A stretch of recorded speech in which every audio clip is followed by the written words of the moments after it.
Hey guys, how you going? I wanted to do an update on the Penrith shooting. Confronting new footage shows moment police ended Sydney shooting rampage. And I've got a few questions about this video, guys.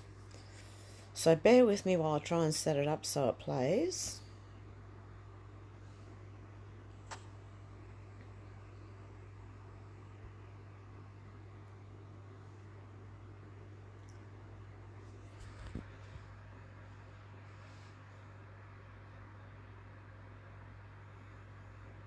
42 p.m, Wednesday, High Street, Penrith.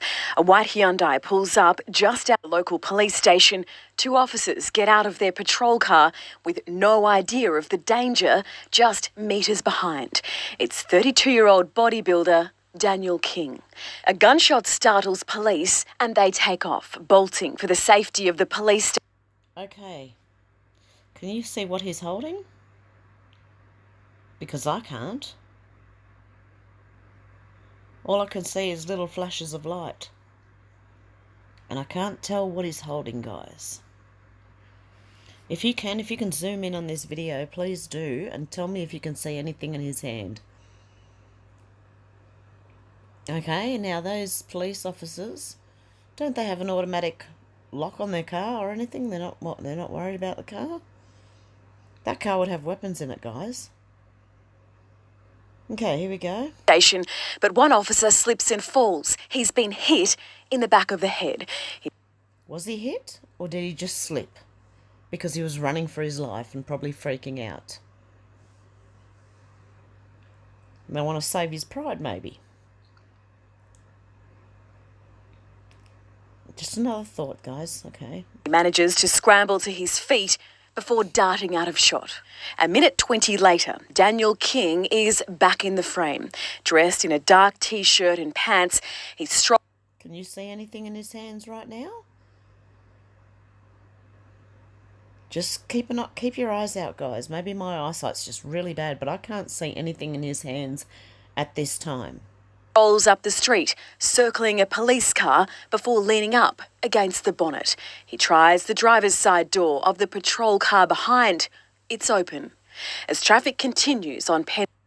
That's where they cut out for about 14 or 15 seconds. He was reaching into that police car, guys. Now watch what you can clearly see in his hands. Watch this. And remember that the weapon he got was tactical weapon.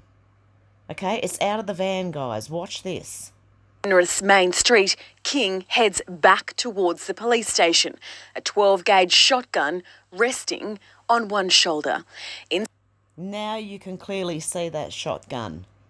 Before, you can't see it properly, guys. I'm starting to think that this was a drill, except some of the police officers didn't know. Maybe one or two did, but they do look a bit scared afterwards. Keep watching.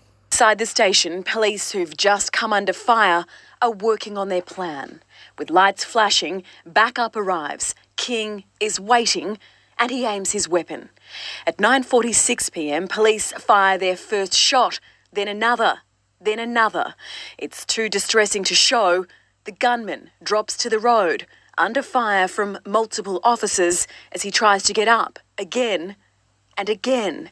More police run from inside the station, their guns drawn as the shooter, hit, flails on the ground. Then the shotgun is kicked to safety. The gunman is surrounded by officers. At least 20 police rounds are fired. Traffic is ushered away before King is dragged. It's unclear if he's dead or alive towards the police station, while more police, weapons. He could still be alive, guys. This could have been a drill. But some officers, I don't believe, know, just because of the way they're acting and their faces. Ready, fill the streets, checking shops and street corners, a precaution. There could be another shooter.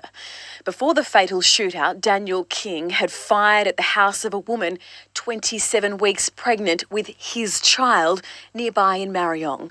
And they didn't show us any holes or anything. No evidence. Just the girl in the front of a house and her pregnant belly. They don't want you to question it. Show a pregnant lady, don't question it. Oh, don't question it. He'd shot up the police station in St Mary's. The police who came under threat that night had gone to work just like it was any other night when danger turned up on their doorstep. Lizzie Pearl, 9 News. Okay, guys. What do you think? Homicide detectives have described the shooting murder of... Whoops, sorry, guys. Yeah, what do you think? I thought that was quite an interesting video.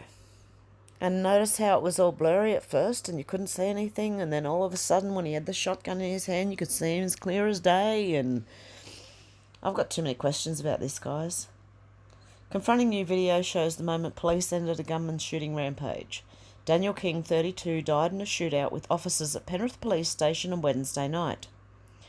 King had earlier fired shots at his pregnant ex-girlfriend's house in Marryong and another police station at St Mary's before heading to High Street, Penrith.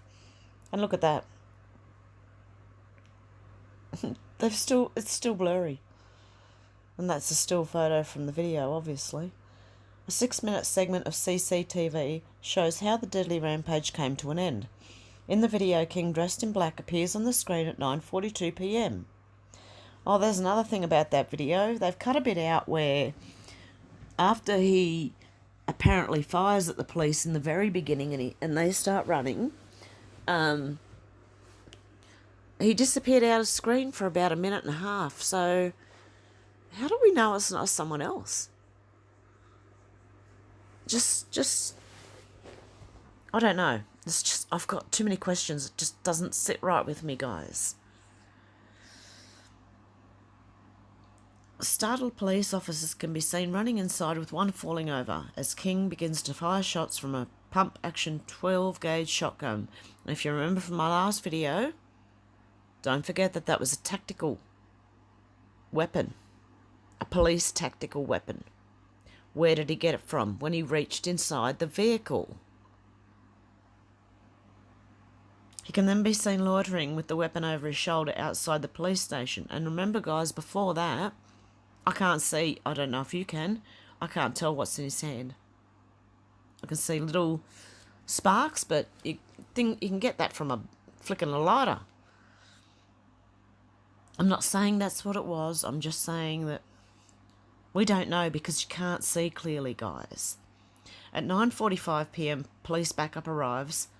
King appears to aim his shotgun at the officers inside the vehicle before they open fire. It is believed officers fired at least 20 bullets at King during the confrontation. After falling, King appears to try to stand repeatedly but is shot again. A few minutes later, King can be seen lying on the road in High Street. An officer kicks a shotgun out of King's reach before other officers drag his lifeless body towards the police station. Officers remain on high alert, searching alleyways and street corners with guns drawn as more backup arrives, but the threat is over. Last night, King's pregnant ex-girlfriend said she attempted to take out an AVO against him after he made threats to her life. Well, normally, the police will straight away give you an interim AVO until it gets to court. That's what will happen. Talking from experience, guys, I know this. Stacey Taylor, a mother of 3, told reporters King sent text messages where he threatened to have her stomped. He's made a payment to have her stomped, he told me last week. It's getting done in the next 2 weeks, one of the texts seen by 9 News read.